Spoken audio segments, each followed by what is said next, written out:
Thank you for coming to today's presentation of the Congressional Biomedical Research Caucus briefing featuring Dr. Mark Roth from the Fred Hutchinson Cancer Center. It's also the last caucus of the 2011 season, and we'll be announcing next year's caucus in early February, hopefully, of 2012.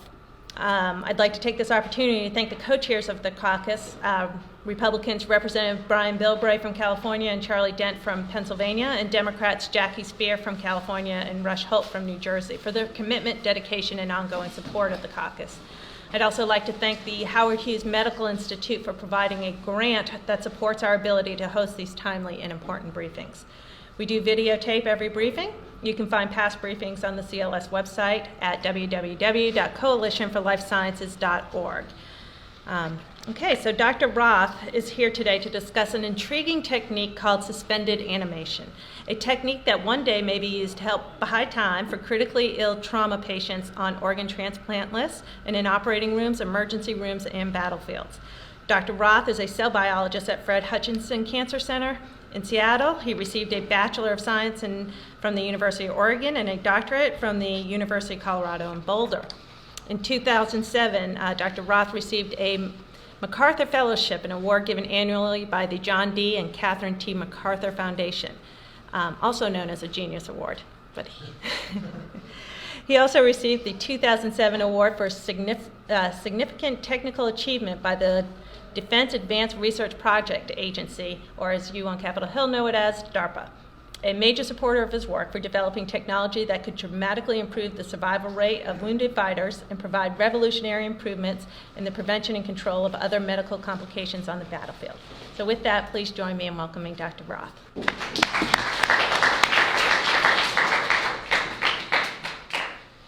Thanks, Lynn. It's an honor and privilege to speak to you here today about my work. As Lynn mentioned, I'm a researcher at the Fred Hutchinson Cancer Research Center in Seattle, Washington, where I've worked for the past 20 years.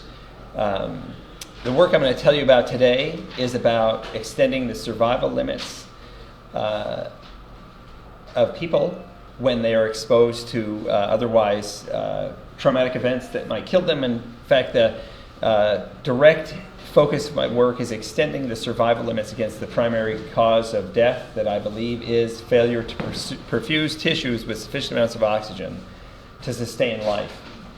The technology I want to tell you about is work we developed using hydrogen sulfide that enables us to reduce the need for oxygen. So the concept is that if you can reduce the need for oxygen, you can also do with less oxygen and still survive. In fact, we did show that exposing animals to otherwise lethal oxygen deprivation after they had been exposed to hydrogen sulfide does permit them to survive. So we have extended the survival limits of mammals to otherwise lethal oxygen deprivation. Furthermore, with the help of DARPA, we have managed to extend the survival limits of mammals suffering otherwise lethal blood loss. The efforts to bring this technology to bear for patients has moved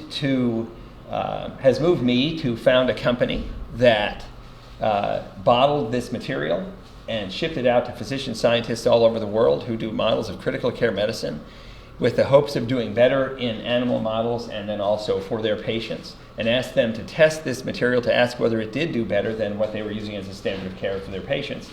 And in many examples, it did do better. For instance, in heart attacks, acute respiratory distress syndrome, and liver and kidney ischemia. And as a result of this affirmation, this validation of the technology, this program is under development with the FDA. So we're in human trials. And so that's kind of the whole point of my 15 minutes. And now I'm done? No. So what I do, so I'm a basic scientist. So that's the sort of upshot of the work that I've accomplished in my lab. So what I want to talk about is some of the basic sciences that led up to the capacity to do that. So that you have a sense of what it means to do basic sciences and what motivates people and why it is that you can use models of things to try and do better for patients. So this work for me began, so I'm a basic scientist. I've been working in a lab for about 20 years, 22 years on my own.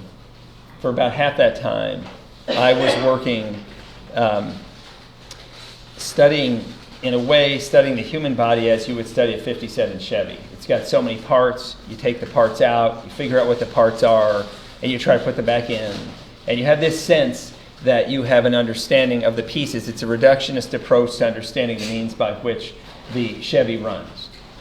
And this reductionist approach is largely what happens when people like yourselves and and the people in Congress give money to basic scientists through the NIH and through the NSF to study what goes on in life, so as to have a better understanding of it and find ways to get past various diseases that we all face. So another way to study things is to not be reductionist, but rather try to be expansionist, to try and think about the means by which life and death might occur, and simply to try to, if you will, integrate everything that exists and simply attempt to improve its survival limits. And so this is what I was trying to do some 10 years ago when I decided to move away from reductionist sort of goings-on to think about survival limits. And so I went to ERs and such around the Seattle area, and I asked my daughter at that time, had many friends of hers that just happened to be physicians, and I asked them, when you sign death certificates for people because you were forced to do so when someone passes away, what is it you put in the box? What do you write? And they said, in general, summarizing, it's this failure to perfuse an essential organ with sufficient amounts of oxygen to sustain life in a stroke, in a heart attack, after some trauma, that results in death. And I thought, well, we should think about how to extend the survival limits of people facing that circumstance. So in basic sciences lab, we don't actually work on people directly. We work on little garden worms and baker's yeast and zebrafish and such. And so what I wanted to do is I wanted to know what happens when you have an animal and you force it to experience, say, yeast or nematodes, and otherwise lethal concentration of oxygen. So for reference frame, just like in my lab, in this room, about 1 in 5 or 20% of the air molecules you're all inhaling right now are in fact oxygen. That's diatomic molecular oxygen. It floats around in the air. You can't see it. It's essential to life. And you are using it just in the same way Joseph Priestley, who discovered the first element on the periodic table back in the 1770s, this is molecular oxygen. Just as he said, we are slow-burning candles, so you are inhaling oxygen. And with the lunch you're eating, just as the candle burns the wax with the oxygen and makes carbon dioxide and water, so you are exhaling CO2 and also making water as a result of your metabolic work that you're doing that allows you to be animated here in the room. So we decided to try and understand what would happen if we placed these animals into environments that contain less oxygen than is present in the room here. So we constructed atmospheres that look just about like this one, but that have much less oxygen. Turns out that if people are exposed to 1/4 of the amount of oxygen that's in the air here, that's 5% oxygen, then they die in about 10 minutes.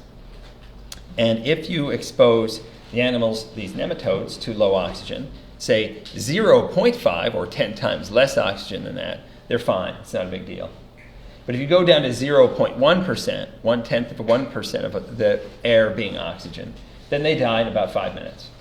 So they cannot survive extraordinarily low oxygen tensions. But for completeness sake, we decided to extend the oxygen concentrations to even less than 1,000 parts per million, less than 0.1% of oxygen. And we found a really remarkable thing, I think, and that is that instead of being dead, they were now stopped in the sense that they were not moving, but that they were not dead. And they could be recovered, none the worse for wear. So this is a very screwy thing. Let me just stop for a second and say that many things in biology, you think about, there's red states and blue states, you're yes or you're no, you're up or you're down, you're black or you're white. The things are sort of binary. When things are not, when you have life in room air but death and low oxygen, that's what we all knew about. We know oxygen is essential for life. But what I'm telling you is there's life again on the backside of extraordinarily low oxygen concentrations. And you should recognize that this is not a simple binary. This is what's referred to as a nonlinearity. So life and then death and then life again. But this life over here in very, very low oxygen concentrations is in the absence of animation. So we're all animals. Remember the Latin root anima, to move. So we're all moving. Our hearts are beating and we are breathing. And what I'm talking about is not being able to move. So when we examine these animals, for example, we would take an embryo that would have 2 cells in it, and it should divide at 20 degrees every 15 minutes. But we'd look at these embryos 24 hours later, and it would still be 2 cells, having done nothing that we could observe using high-resolution light microscopy.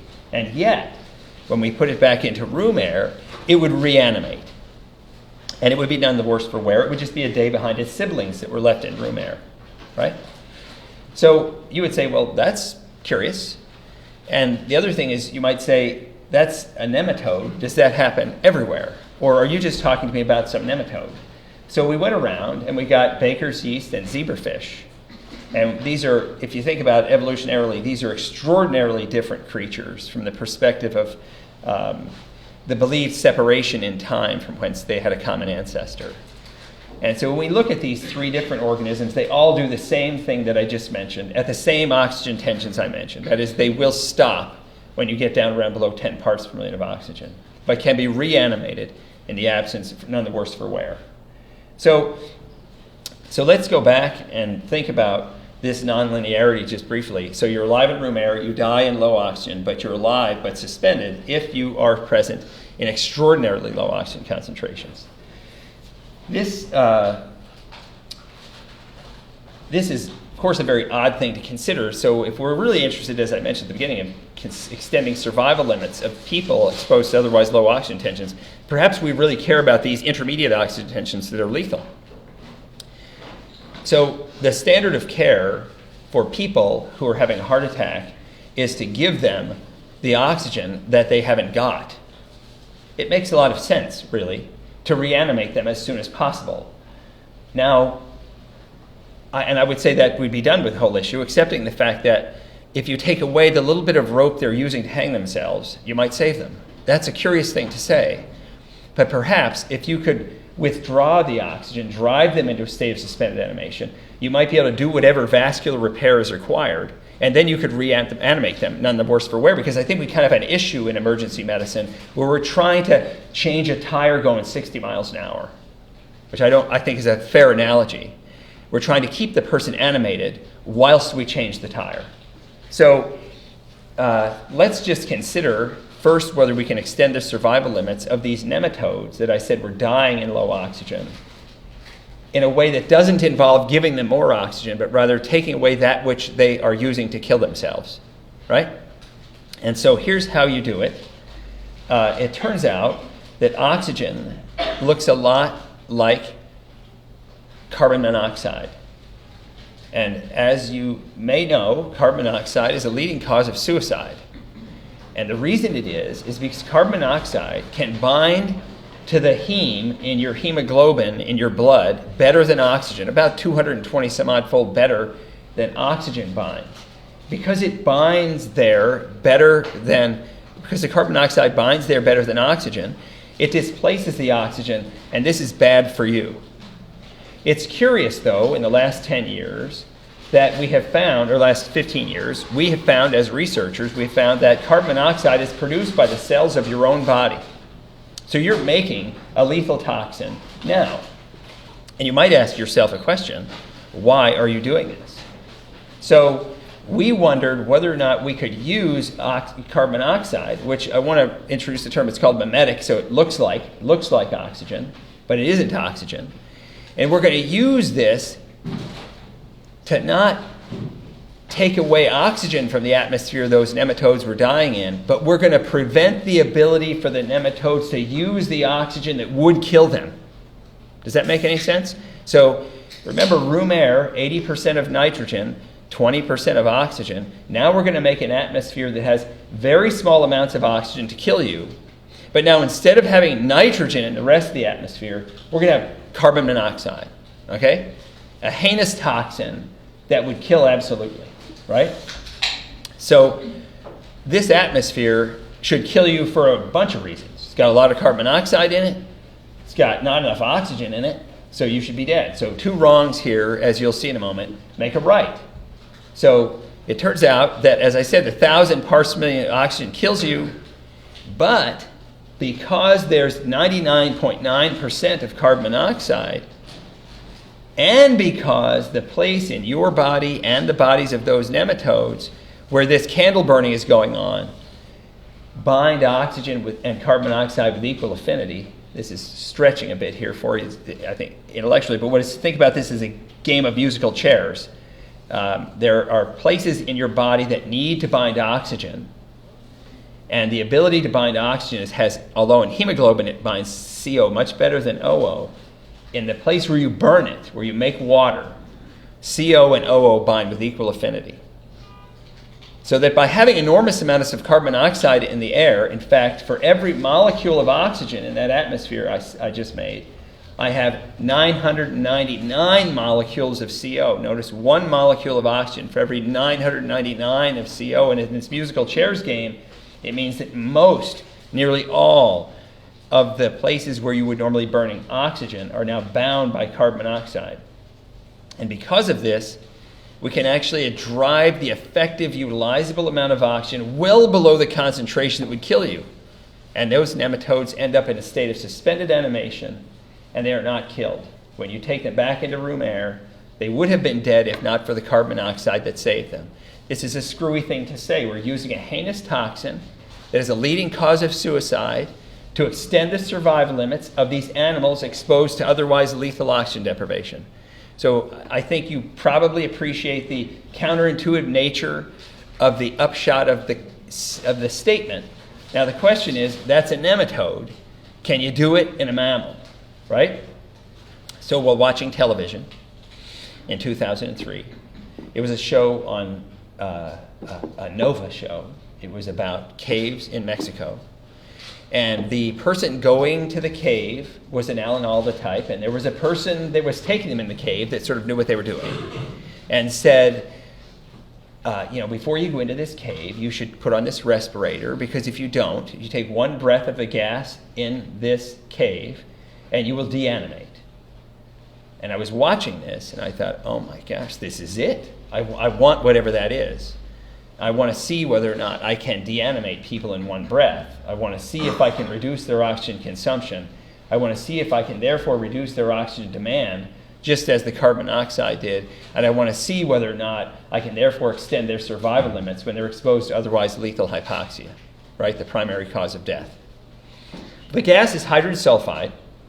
And just to be clear, hydrogen sulfide is the most related molecule that will ever be found in nature, in the universe, to water. The molecule that is most abundant in your body.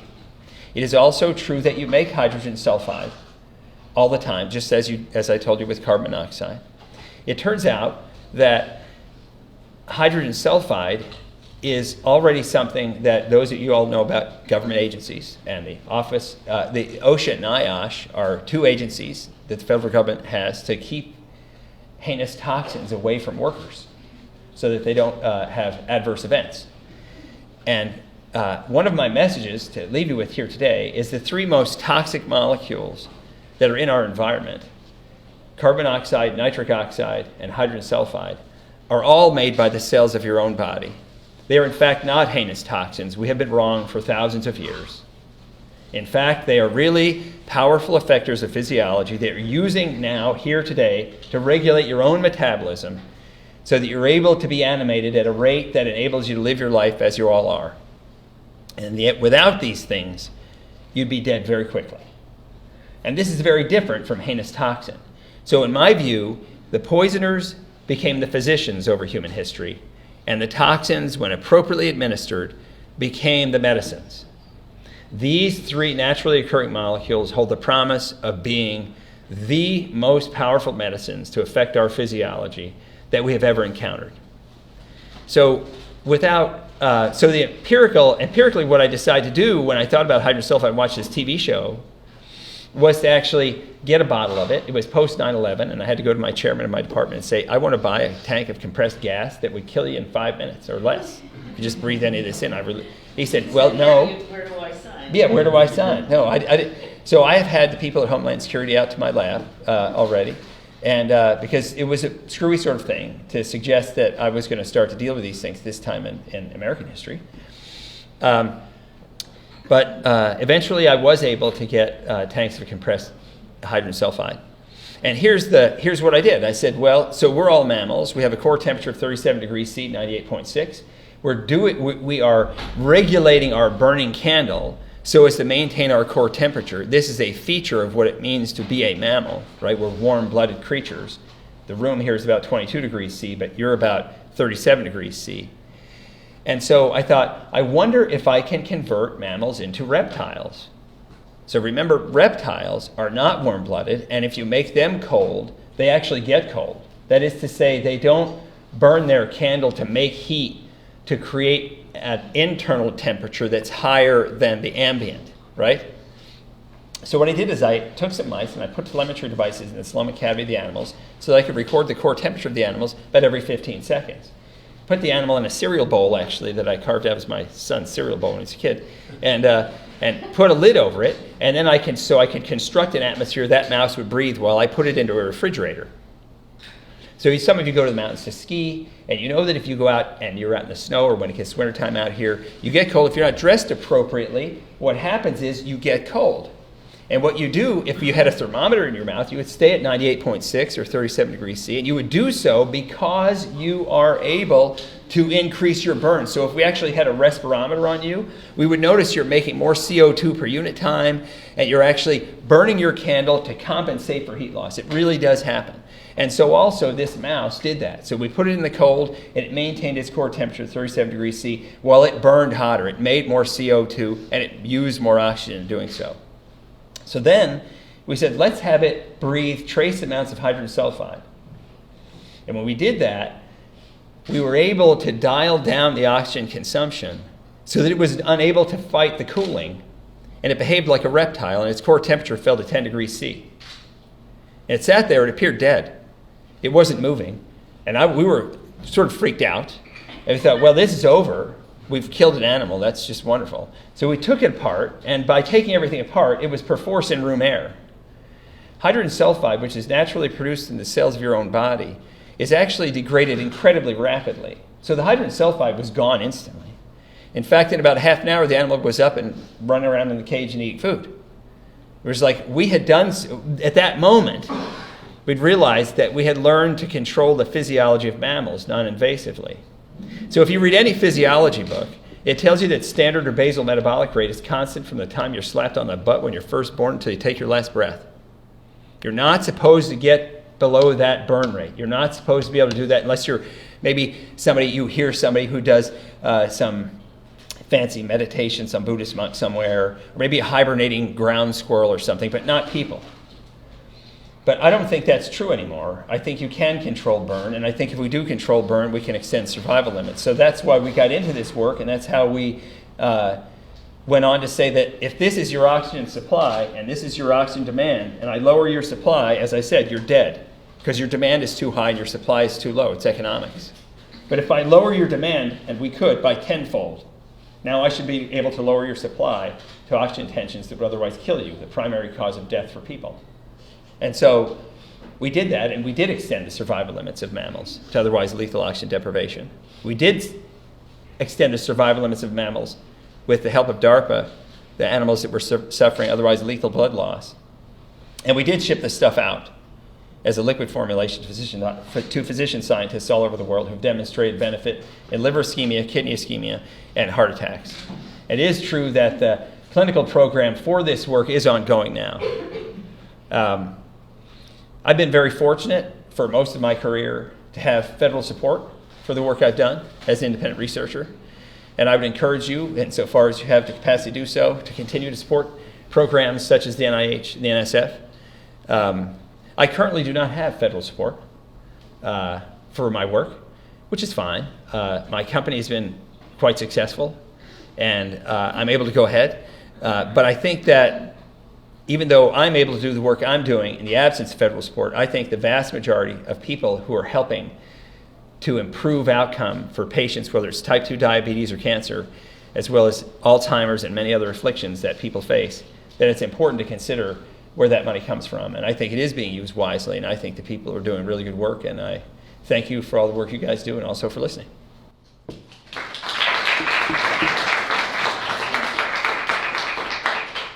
Dr. Roth, I'm going to start off the question and answer, and I'm going to do this in a way where it's sort of leading. I apologize.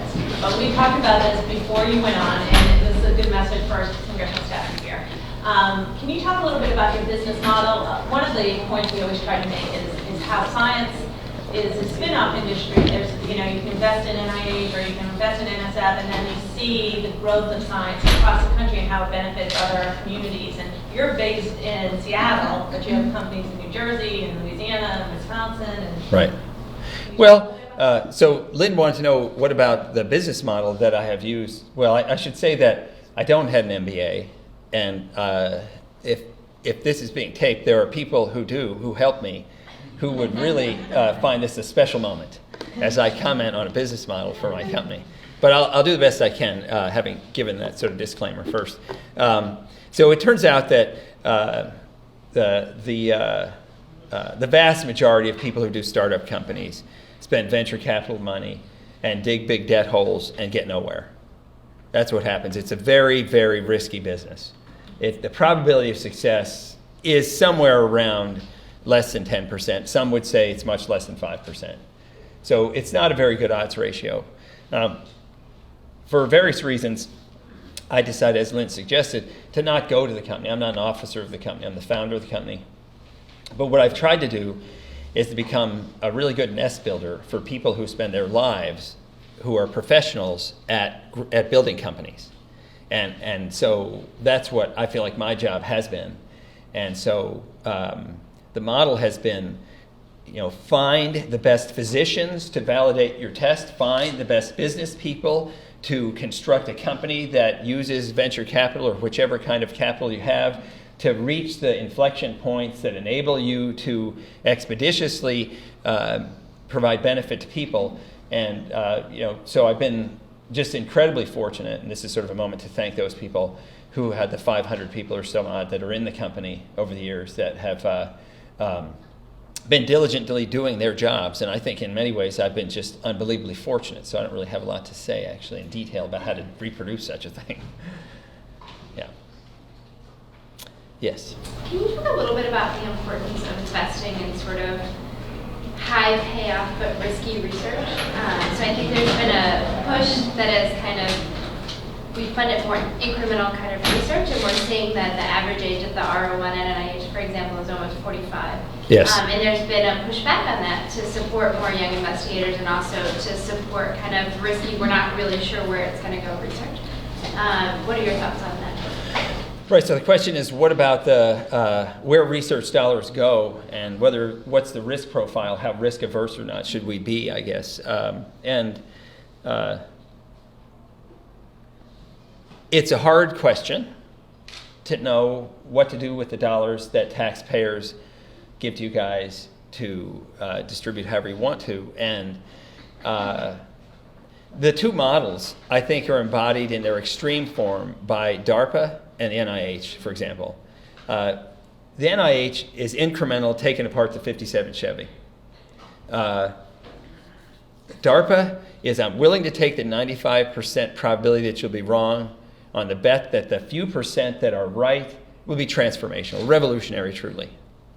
And so I think it's really important that both models thrive in this country.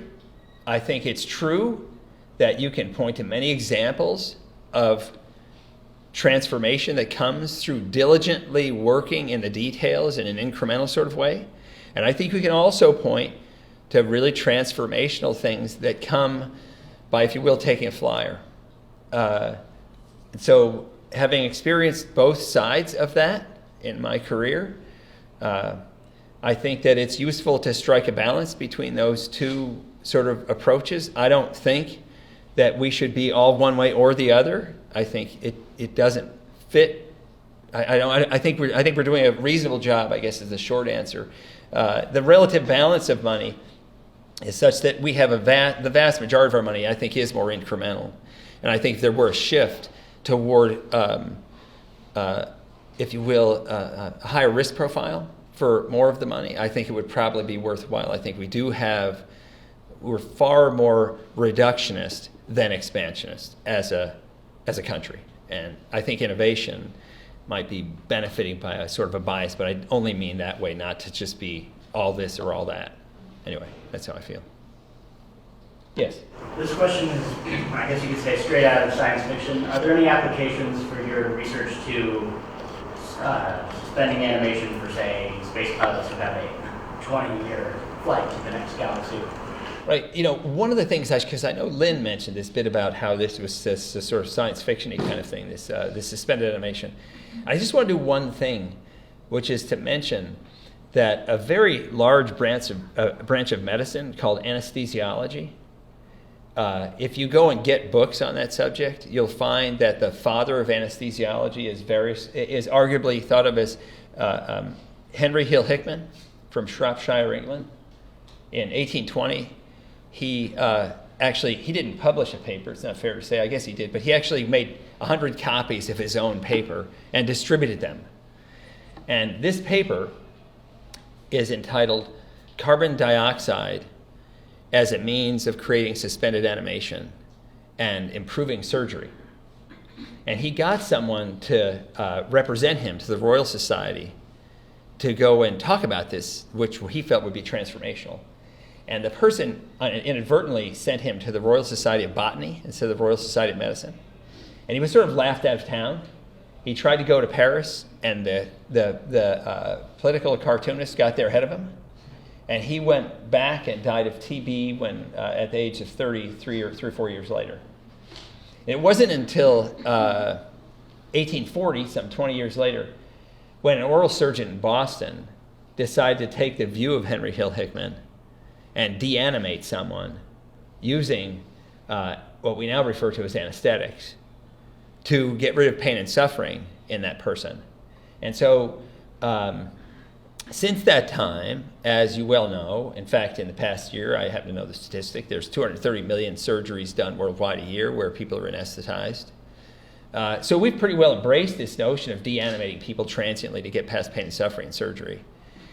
What's true is that we haven't actually embraced the use of it for anything beyond that. We haven't really dimmed the candle so much as we might have.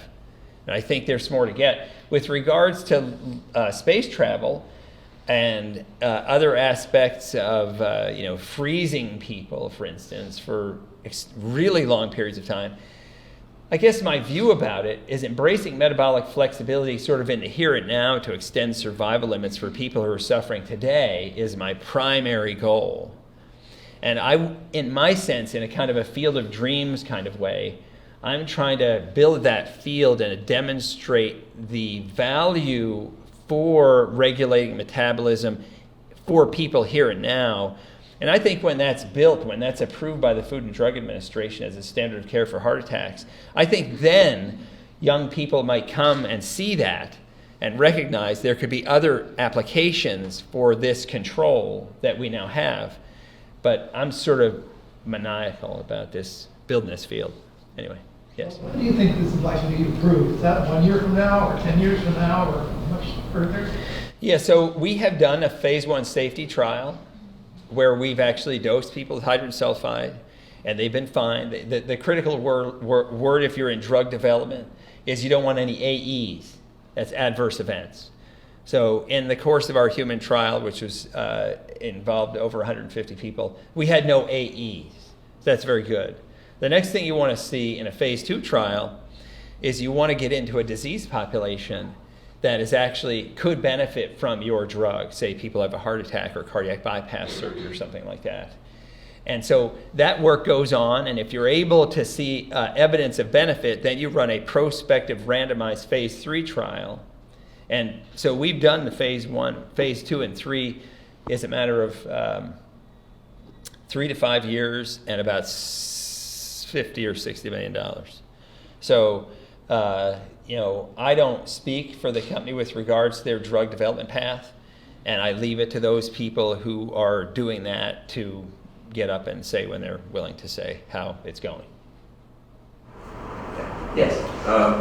For battlefield injuries, how do you anticipate this process, working in your mind's eye, as far as obviously the two biggest causes of death are going to be blood loss, as you already mentioned, and some sort of shock or trauma based on a blast effect that I don't think this drug would apply to. But with these massive blood losses that usually come from battlefield injuries, how do you anticipate, or how would you see something like that occurring? And this is going to lead towards your dark mode. Right. So what has to happen?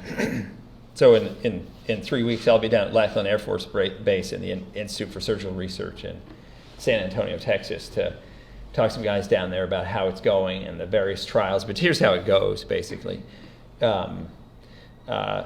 You see evidence of benefit in whatever model it is, and then you interact with people who are flying the Black Hawks and trying to get people out, and you say, what is the evidence that you would use to convince yourself that this would be worth using, right? What is it? And for example, one model might be, in fact it is, a model where the iliac, it's a blood flow down to a limb, is actually cut off for 0, 1, 3, or 6 hours.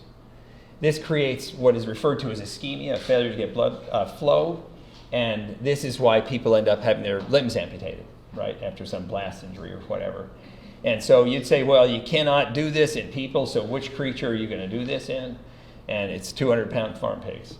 And so you do it, you show you have benefit, and you guys all got together, or the people with whom you work got together in post 9/11, and you made this legislation that actually enables large animal demonstrations of efficacy to translate directly to military use in the absence of FDA approval for indications that are actually what are referred to as where it's unethical to sort of run a trial, and you can't find the patients because these are only coming up in battlefield situations. This same legislation was used to create the fast tracking of, for instance, anthrax spores antidotes, right? So it's the same kind of thing. You can't really run trials. So that's a path that it goes on, and that's the path it's on. So I'll be getting on a plane in a few weeks heading to San Antonio. Yes? What happens to neurological functions when somebody's under the effect of this? And are there any differences pre and post? Do you see, are memories still valid? Right. Yeah, it's a reasonable question. So there are other people using suspended animation as a means to extend survival limits in the country. One of the groups is the Sapphire Center at the University of Pittsburgh. It's the only medical school with a Department of Critical Care Medicine in the United States.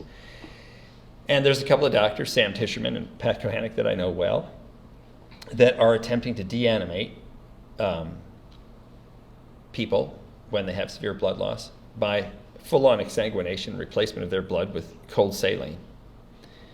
This is a far more invasive procedure than the one that I envision. However, they have been doing this, and they have done experiments in pigs, and pigs are smart animals. They can tell what color of box, as it turns out, their food is in. So if you give them 3 colored boxes, with the primary colors, for instance, and you say, you're a yellow or blue or a red pig or something, and then you deanimate them by exsanguination, leaving them dead on a table for 3 hours with a core temperature of about 12 degrees, and then reinfuse them and reanimate them, they still know what color box their food's in. But that's about the extent of it, because we're not actually now, and we also, other than that, we only have anecdotal experiences in near-death going on in people where we can say, hey, do you still remember, what day it is, who's the president, that kind of thing. But that's all. So we have some sense that neurologic function can be maintained after suspending someone or some animal in this case, for 3 hours. And it's also true that cardiac standstill surgery, where they turn off the hearts of people to get past brain aneurysms, that those people when they survive, and of course it's very dangerous surgery to do, that they're also able to remember who they are and such, go on and live life. Anyway, thank you all for listening.